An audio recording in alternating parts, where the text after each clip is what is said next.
అందరికీ నమస్కారం. జాతీయ పంచాయతీ అవార్డుల ప్రధానోత్సవం సందర్భంగా మీ అందరికీ కూడా శుభాకాంక్షలు, ధన్యవాదాలు. దీనికి ముఖ్య అతిథిగా వచ్చిన గౌరవ మన పెద్దలు అవార్డుల మినిస్టర్ అంటే మన తెలంగాణలో ఎవరు? మన ఎర్రబెల్లి దయాకర్ రావు, పంచాయతీరాజ్. మీరు అనుకున్నారు కేటీఆర్ సార్ అని, కాదు. భారతదేశంలో ఎక్కువ అవార్డులు వచ్చినాయంటే అది మన పెద్దలు గౌరవనీయులు మన ఎర్రబెల్లి దయాకర్ రావు గారు. కానీ ప్రపంచంలో అవార్డులు వచ్చినాయంటే ఎవరికి? మన ఐటీ మినిస్టర్ కేటీఆర్ గారు. అదే మాదిరిగా మన సుల్తానియా గారు, మన హనుమంతరావు గారు, అదే మా ఎమ్మెల్యే డాక్టర్ ఆనంద్ గారు, అదే మాదిరిగా మా జిల్లా పరిషత్ చైర్మన్లు, అదే మాదిరిగా మా అడిషనల్ కలెక్టర్లు, మా సర్పంచ్లు, జెడ్పీటీసీలు, ఎంపీటీసీలు, స్థానిక వార్డు మెంబర్లు, ప్రతి ఒక్కరికి కూడా ఎవరైనా మర్చిపోయినా వాళ్ళందరి పేరు కూడా పేరున నమస్కారం. పత్రికా మిత్రులు వాళ్ళందరికీ కూడా నమస్కారం. ఏది ఏమైనా ఇవాళ దేశంలో ఒక చరిత్ర అంటే మన తెలంగాణ రాష్ట్రం. 28 రాష్ట్రాలు ఉన్నాయి. 70 సంవత్సరాలు స్వాతంత్రం వచ్చింది. కానీ ఎక్కడ కూడా అవార్డులు లేవు. అక్కడొకటి ఏ రాష్ట్రానికి ఒకటి వచ్చు. కానీ లంసం 20 అవార్డులు ప్రకటిస్తే 19 అవార్డులు మన తెలంగాణకే వచ్చినాయి. అది ఎంత పెద్ద చరిత్ర, అది ఎంత పెద్ద. ఈ ఆలోచన అంత ఎవరిది? ఈ కృషి అంత ఎవరిది? మన సీఎం కేసీఆర్ గారి ఆలోచన మేరకు ఇదంతా కూడా సర్పంచులు, విలేజ్ సెక్రటరీలు, వార్డు మెంబర్లు, ఉప సర్పంచులదే ఇదంతా. ఈ క్రెడిట్ అంతా వాళ్ళకే పోతుంది. ఎందుకంటే రాత్రింబగళ్ళు వాళ్ళు కష్టపడ్డారు. కష్టపడి మంచి హరితారంలో కానీ, మంచి తాగునీరు కానీ, మంచి డంపింగ్ యార్డ్ కానీ, గ్రేవ్ యార్డ్ కానీ, ఒక ట్యాంకర్ కానీ, ట్రాలీ కానీ, ఏదన్నా ప్రతి గ్రామంలో 12,769 గ్రామాలల్లో అన్ని సదుపాయాలు ఉన్నాయంటే అది తెలంగాణ రాష్ట్రమే. అది మన సీఎం కేసీఆర్ గారు. అది మామూలు విషయం కాదు. ఇంత పెద్ద సక్సెస్, ఇన్ని అవార్డులు రావడం అంటే ఆషామాషి కాదు. 28 రాష్ట్రాలు ఉన్నాయి.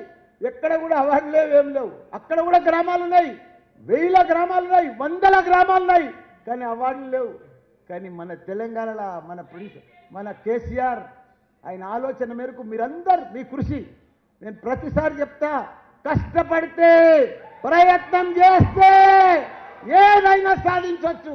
అది మీరందరూ కూడా సాధించారు. ఇవాళ ఇంత గొప్పగా ఇన్ని అవార్డులు రావడం, ఈ అవార్డుల ఫంక్షన్ చేసుకోవడం, ఇది నేను అనుకుంటా భారతదేశం చరిత్రలో ఇది మొదటిసారి అనుకుంటా. ఇంత పెద్ద అవార్డులు రావడం, ఇన్ని రావడం, ఇంతమంది ఇంత పెద్ద ఫంక్షన్ చేసుకోవడం, ఇంతమంది మన మన మన పంచాయతీరాజ్ డిపార్ట్మెంట్లో ఇంత పెద్ద ఫంక్షన్ చేసుకోవడం, ఇంతమంది జిల్లా పరిషత్ చైర్మన్లు ఉండడం ఒక వేదిక మీద, 33కు 33, 32కు 32 జిల్లా పరిషత్ చైర్మన్లు ఉండడం దేశంలోనే ఇది చరిత్ర, ఒక హిస్టరీ.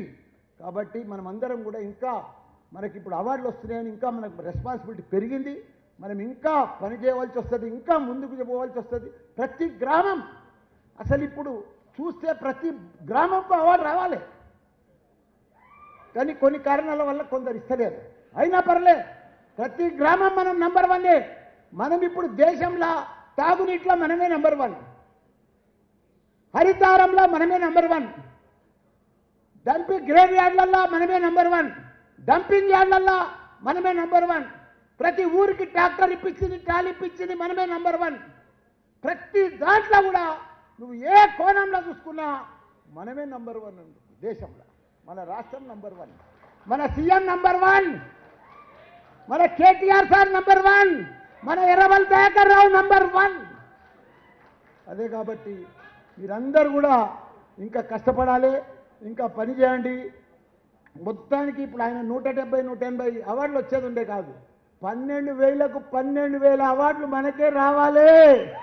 దేశంలోనే ఏదైనా గ్రామం చూడాలంటే మన తెలంగాణకు రావాల్సిందే. అందరూ కూడా వీళ్ళు ఎక్కడ చేస్తున్నారు, ఎట్లా చేస్తున్నారు అని కూడా ప్రతి ఒక్క ప్రైమ్ మినిస్టర్ కానీ, సెంట్రల్ మినిస్టర్ కానీ, సెంట్రల్ సెక్రటరీలు కానీ అందరు కూడా తెలంగాణ రేపు రావాల్సిందే, చూడవలసిందే, మన కన్ని కూడా అవార్డులు ఇవ్వవలసిందే అని కూడా కోరుతున్నా. జై తెలంగాణ, జై కేసీఆర్, జై కేటీఆర్, జై ఎర్రబెల్లన్న. హాయ్ ఫ్రెండ్స్, మా టుడే టుమారో యూట్యూబ్ ఛానల్ చూస్తున్నందుకు చాలా థ్యాంక్స్.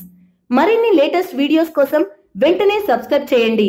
అలాగే ఈ బెల్ ని కూడా రింగ్ చేసేయండి. మా నోటిఫికేషన్స్ అన్ని మీ మొబైల్లో వస్తాయి. అలాగే మా వీడియోస్ మీకు నచ్చితే లైక్ చేయండి, షేర్ చేయండి, నచ్చకపోతే కామెంట్ చేయండి.